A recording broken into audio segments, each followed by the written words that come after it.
तो आप फार्मूलों की एक लिस्ट लगा दो ऐसे ऊपर, फिजिक्स की, फिर उसके बाद मैथ्स की, फिर केमिस्ट्री की। तो मतलब इतना अगर एक लेंथ ले रहे हो तो 3 लेंथ ऐसे फार्मूले का पेज फिजिक्स का भर जाए, केमिस्ट्री का, मैथ्स का। तो हेलो एवरीवन, दिस साइड मैं शुक्ला फ्रॉम IIT रुड़की। तो यार आज हम बात करेंगे कुछ इंपॉर्टेंट चैप्टर्स फिजिक्स की जो आपको करना ही करना है आपके एग्ज़ाम देने से पहले, जेईई मेंस का, अगर आपको एक अच्छा स्कोर करना है। ये चैप्टर्स की लिस्ट मैं अपने जेईई प्रिपरेशन के टाइम से ही बनाया था, क्योंकि हमारे टाइम भी NTA आ चुका था। फिर उसके बाद कोटा के टीचर्स जो अच्छा चैप्टर्स रिकमेंड करते थे उसको मैंने नोट डाउन किया था। और फिर उसके बाद जब मैं आज वीडियो बनाने बैठा तो उससे पहले मैंने वो अपने सारी लिस्ट खोल के देखे एंड थोड़ा एक दो दोस्त जिनकी फ़िज़िक्स काफ़ी अच्छी थी और वो कंपैरेटिवली मुझसे ज़्यादा स्कोर किए हुए थे, मैंने उनसे पूछा एंड उनकी भी लिस्ट मैंने देखा और 2-3 चैनलों का और मैंने एनालाइज किया और वहाँ से जो एक अच्छा सा आउटपुट है वो मैं आप लोगों के सामने लेके आया हूँ। तो जल्दी से यार आप लोग वीडियो को सब्सक्राइब कर दो, क्योंकि ऐसे मैं फिजिक्स का आज दे रहा हूँ, केमिस्ट्री का ले आऊँगा एंड मैथ्स का भी वीडियो ले आऊँगा। तो वो आपको तभी मिल पाएगा जब आप चैनल को सब्सक्राइब किए रहेंगे। और हाँ, वीडियो को पॉज करो और तुरंत एक कॉपी और पेन लो, ताकि जो मैं बोलूँगा उसको आप लिखते चलना, क्योंकि चैप्टर्स की लिस्ट तो आपके सामने मिलेगी, बट उस चैप्टर्स में मैं कुछ टॉपिक्स को ऐसे बताऊँगा जिनको आपको ड्रॉप करना है और कुछ टॉपिक्स ऐसे बताऊंगा जिनको आपको तो पढ़ के ही जाना है।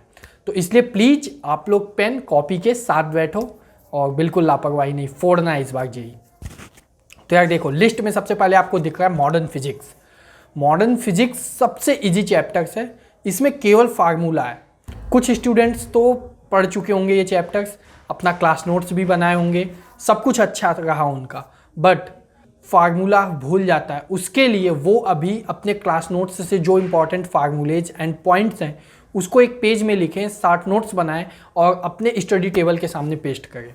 जिन्होंने अभी चैप्टर ही नहीं स्टार्ट किया वो प्लीज़ HC वर्मा से पढ़ना स्टार्ट कर दें।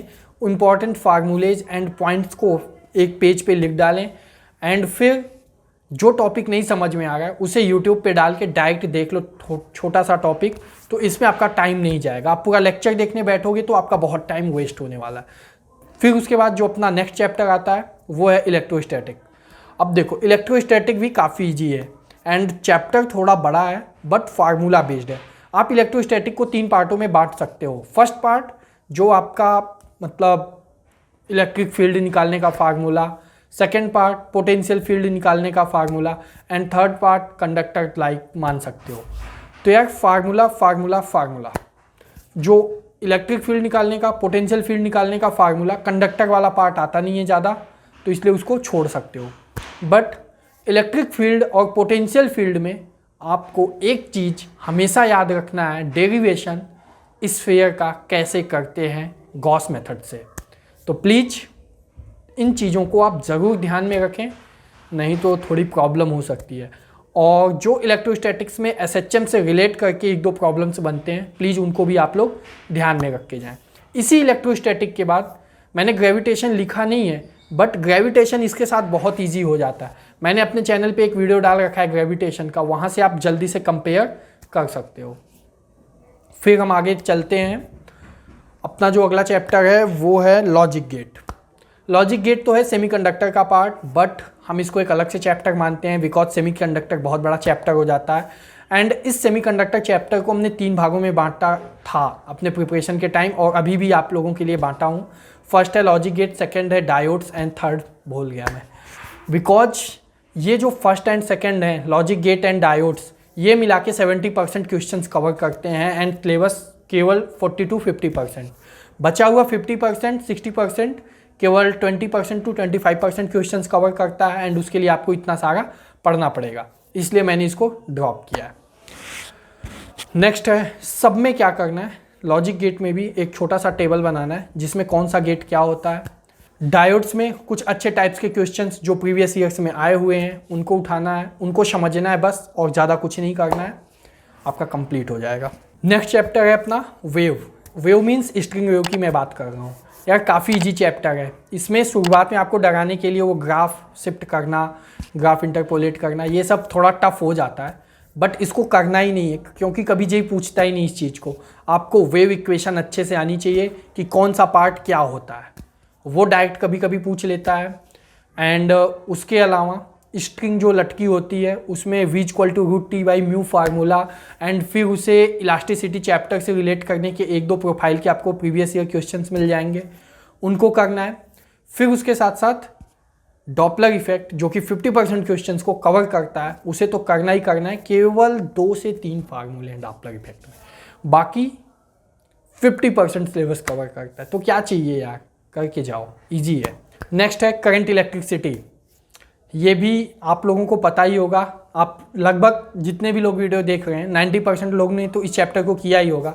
और इंटरेस्टिंग भी है क्योंकि सर्किट में करंट निकालना होता है, थोड़ा पावर वो जो बल्ब वाले प्रॉब्लम्स होते हैं वहाँ कन्फ्यूज़न होता है, बट जेईई मेंस उसी टाइप के प्रॉब्लम्स को पूछता है 50%। तो आप लोग उस टाइप के प्रॉब्लम्स को ज़रूर समझ के जाओ, नहीं तो आपके लिए दिक्कत हो सकती है। नेक्स्ट है कैपेसिटेंस। कैपेसिटेंस थोड़ा फार्मूला ज़्यादा है इसमें एंड थोड़ा कॉन्सेप्ट भी है। इलेक्ट्रिक फील्ड पैरेलल प्लेट के बीच में डालने का, फिर उसमें कुछ एक्सटर्नल वर्क करने का, तो इस टाइप के प्रॉब्लम्स आपको HC वर्मा में मिलेंगे। एंड प्लीज़ आप लोग यार HC वर्मा की एग्जाम्पल सबका देख के जाना, जितने चैप्टर्स का मैं नाम ले रहा हूँ। एंड कैपेसिटेंस ईजी है, कर लेना, फार्मूला केवल करना है। और तो कुछ नहीं इसमें मुझे इंपॉर्टेंट लग रहा है जो मैं आपको बता दूं जिससे आपकी हेल्प हो सके, क्योंकि पूरा चैप्टर इंपॉर्टेंट लगता है। फिर नेक्स्ट है मैग्नेटिक फील्ड। मैग्नेटिक फील्ड भी इलेक्ट्रोस्टैट से आप रिलेट कर सकते हो कि उसको मैंने 3 पार्ट्स में बांटा था, इलेक्ट्रिक फील्ड निकालना, पोटेंशियल निकालना, फिर उसके बाद कंडक्टर। इसको आप 2 बहुत अच्छे पार्ट्स में बांट सकते हो, मैग्नेटिक फील्ड निकालना, second one is charge motion of charge. तो इन दोनों चीज़ों को आप अच्छे से कर लेना। जैसे वहाँ पे अपन ने स्फीयर का प्रूफ देखा था, वैसे यहाँ पे आपको सिलेंडर का प्रूफ अच्छे से देखना है, बिकॉज वही सेम चीज़, थोड़ा सा प्रूफ जो एनसीईआरटी में दिया हुआ है डेरिवेशन, वही ये लोग पूछते हैं। तो प्लीज़ आप लोग उसे कर लेना। और फार्मूला यार इसमें भी लिख के अपनी स्टडी टेबल के सामने पेस्ट करना, बिकॉज बहुत ज़्यादा इंपॉर्टेंट हो चुका है फार्मूला मैग्नेटिक फील्ड में। EMI केवल BVL आपको लगाना होता है, फार्मूला भी ज़्यादा नहीं रटना है, थोड़े प्रोफाइल के क्वेश्चंस देखने हैं, 3-4 टाइप के क्वेश्चंस केवल बन सकते हैं, रेजिस्टेंस लगा के वो आप प्रोफाइल देख लेना, बाकी ज़्यादा कुछ नहीं है इसमें भी। और ये सबसे इजी चैप्टर्स तो मुझे लगता है। अल्टरनेटिंग करंट, इसमें यार थोड़ा ज़्यादा फार्मूला है एंड थोड़ा कॉन्सेप्ट भी है, तो अगर आपको टफ लगे तो आप इसको ड्रॉप कर सकते हो, बाकी क्वेश्चंस तो आता ही है।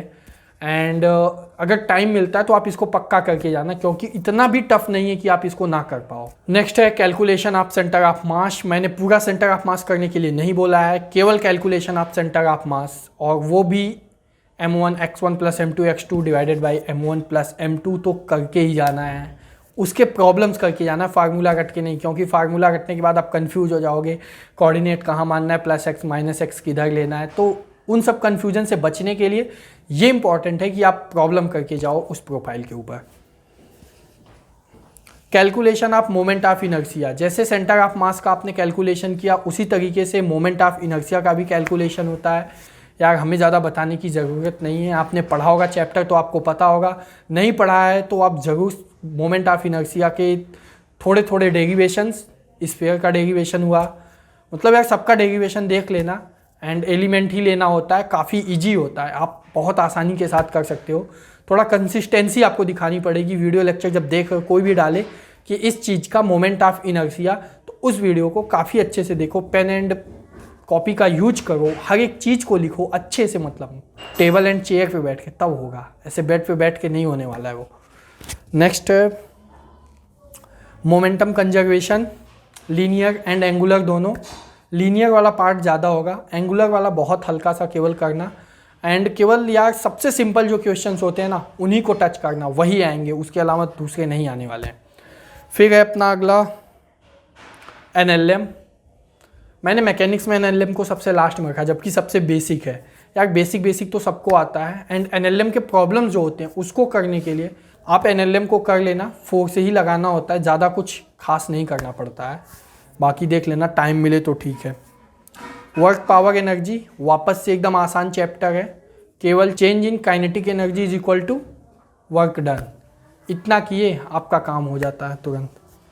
फिर लास्ट टॉपिक आपका बचता है हीट एंड थर्मोडायनेमिक्स, जो कि काफ़ी आसान है, आप जब थर्मोडायनेमिक्स पढ़ेंगे तो उसमें क्या है, केवल वर्क निकालना, वो भी ज़्यादातर आपको क्वेश्चंस वर्क निकालने का ग्राफ वाले मिलते हैं।